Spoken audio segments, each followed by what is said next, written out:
Welcome everybody to the Single and Stiletto Show. I'm Suzanne Oshima and I'm a dating and relationship coach and founder of Dream Bachelor and Bachelorette and also of Single and Stilettos.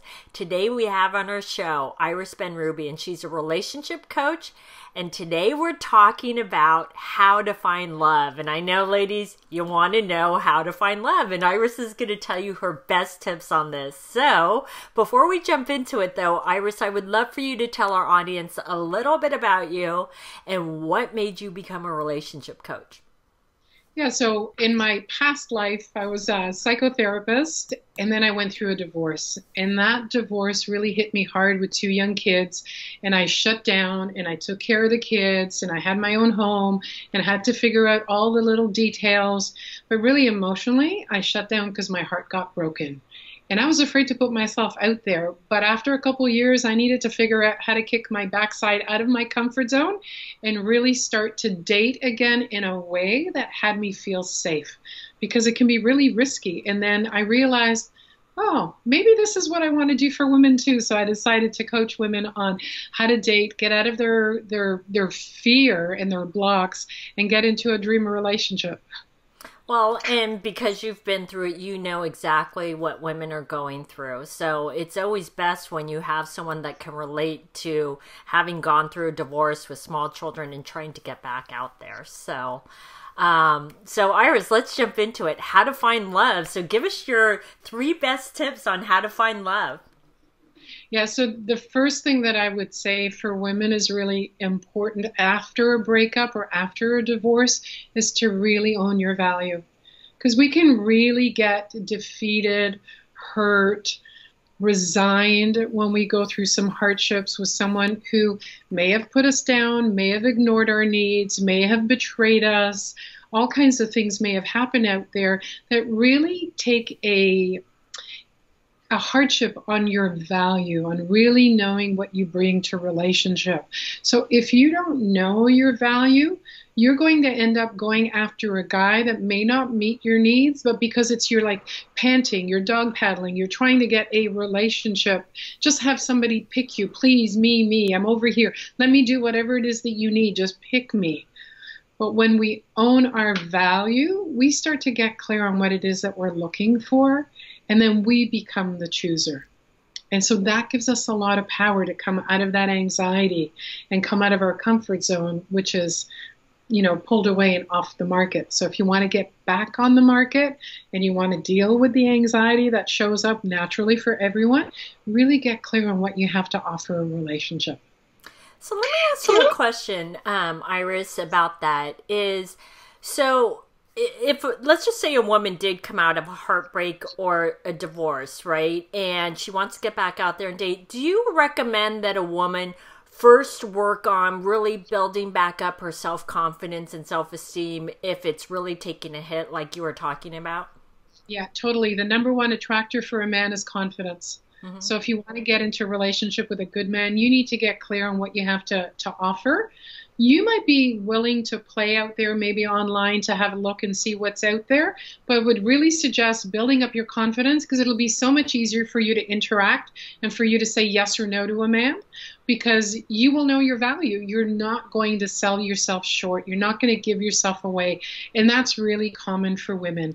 Historically, we've been taught to suppress our needs to take care of the greater good of the family, to suppress our career for our husband's career. And so this is really getting clear of, what, I have a lot to offer. X, Y, and Z. And I'm looking for a man that recognizes that. And I'm not going to get into a relationship until I find a man that recognizes what I recognize in myself. Yeah, and I just have to add to this, because I always say this to my clients, is it's so important to work on that inner foundation first, because I liken it to a house, right? The house can look beautiful on the outside, but if the foundation is weak or isn't stable, at some point the house is going to fall apart. So it's important to build up that inner foundation of your self-confidence and self-esteem and knowing what you have to offer a man before you get out there and date. So what's your second tip? So my second tip is to really increase your ability to trust yourself. And the way that you do that is you get connected to your intuition. Now, it's so easy in your head to argue for and against something in 10 seconds. Because we can all find the evidence that why I should go out with him, and then we can find all the evidence why I shouldn't go out with him. And our head can really play tricks on us, especially if we haven't had a great childhood or we've come out of a heartbreak. So we can start to pretend I don't need a man, or tell ourselves, this isn't such a big deal. I can live without kids. So we really want it to deepen ourselves, to go down into our body. Our intuition lives in our body. So when I start to think about this man who doesn't want children, how does that feel in my body? Do I feel tension? Or do I feel expansion because it works for me? How do I feel about this man that wants to live in the city downtown? Does that feel really comfortable and I have freedom around it? Or is there a bit of a contraction, a nausea, a tingling that makes me uncomfortable? Now, each person is going to have their own ways, their body's going to respond differently. So you just want to get really clear on how does your body respond to a yes and to a no. So if you want to get clear on your nose, think about your last ex and just notice what you feel in your body. Where does the contraction happen? Is it in your chest, in your stomach, in your tummy? Do you feel it in your throat? And start to think about a really good friend, sharing with a girlfriend or maybe a family member you feel really close to. And just notice, do you have like butterflies or warmth in your chest or an opening up? That's a way to start to really get connected to our intuition. And our intuition can't turn us the wrong way. Our intuition is the right answer for us. And so my biggest suggestion, advice for women is get connected to what's right for you by connecting to your intuition. I love that you said that, because that's so true. When you meet a new man and that you're so excited about, you literally get those butterflies in your stomach. And then when things are going wrong, it's true, you start to get that tightness wherever it is, in your chest or your stomach or your throat, and to really become aware of that. And that's a great tip. That is really fabulous. And let me just add, and that's a great way to know whether you should go out with a man again. How do I feel around him? Am I contracting? Is there something about him that I can't put my finger on but really feels uncomfortable? And to trust yourself to say, you know what, this isn't a match for me. I wish you good luck on your search. And that's it. It's a place to have power, to know what's right for you versus to try and figure it out in your head. What's logical? He's got all the boxes, but inside I'm cringing. You really want to check in with that cringing. What is that telling you? So now, what if, because I've heard this before where a client will say to me, I actually had no feeling either way. It wasn't like he was god-awful, but I also wasn't like super excited. What if she's like in the middle? Do you think she should go out on a second or third date with him? Absolutely, because women can actually increase their attraction to a man on a second and third dates. It's happened to lots of my clients where they said, no, I don't think so. I even had one woman where the man on the first date said, no, don't sit there, sit here. She came home and called me and she said, who does he think he is, telling me where to sit? And I went, hold on, slow down, go out on a second date, ask him why he told you to sit there. And he said, I just wanted you to sit closer to me. And she was so ready to write him off, and she's in a relationship with him. And so just, start to notice your conversations, check it out with the guy, and really give him another chance. If you're not feeling that negativity, like something creepy about him, something uncomfortable, if you're not feeling that, give it another chance, a second or a third date. And if by the third date you're not feeling that connection, then move on. I completely agree. You and I are so aligned on that. Okay, so what's your third tip? So my third tip is really get clear on the flags of a man who's emotionally unavailable. So a man who doesn't follow up after a date, a man who doesn't call you between dates, a man who dismisses what you feel, a man who, not at the beginning, men will tend to talk about themselves in the beginning because they're trying to impress you and they're trying to earn you, which is a good thing. But as it progresses and there's more dates, if a man's not asking you about what's going on for you, what are your interests, what do you like, then that's a flag for you to say, is he really into me, or is this just all about him? So to really get clear on these things, and as you see the flags, you address it in a very gentle way. I really love it if you would blah, blah, blah. It would make me feel taken care of. And then you get to get the information. Can he step into that and take care of you or not? And either way is fine. It just gives you the information.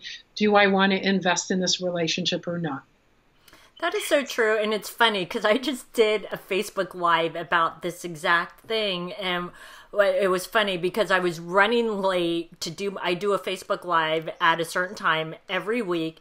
And I was running really late because I was at a doctor's appointment. I could have easily said, sorry, you guys, I can't make it today's Facebook Live. But in my hair, my makeup was not done. I was so not camera ready. But you know what? I said, I need to show up. I made a commitment to my audience, and I told them I would be there.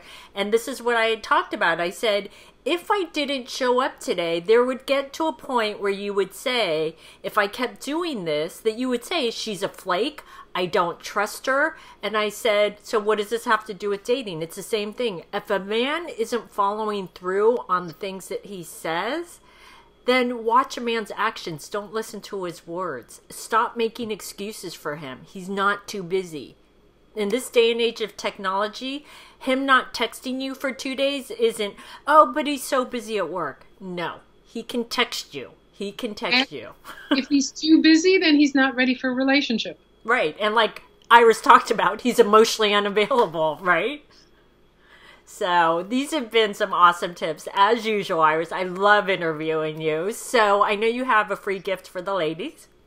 Yes, I've got an ebook called How to Spark a Man's Desire Without Chasing Him. And that's going to be the number one mistake that women make, is that they chase a man. And what that does is it diminishes desire. It actually puts water on that fire. So if you want to create that fire, that spark, and have it really flame and expand, then you want to read this ebook for the strategies on how to spark that desire in a man. Awesome. So ladies, if you're watching the video, just click on the link below the video. And if you're listening to the podcast, just go to singleandstilettos.com and look for Iris Benrubi's interview, and you will find a link on that page. All right, ladies, thank you for joining us on the Single and Stilettos show. Our show is available both in video format and podcast format. If you would like to view the videos, you can go to singleandstilettos.com. And if you would like to get the podcast, you can download it from iTunes. And if you would like to get our free ebook on why men disappear without a trace, you can click right here on the video, or you can go to singleandstilettos.com.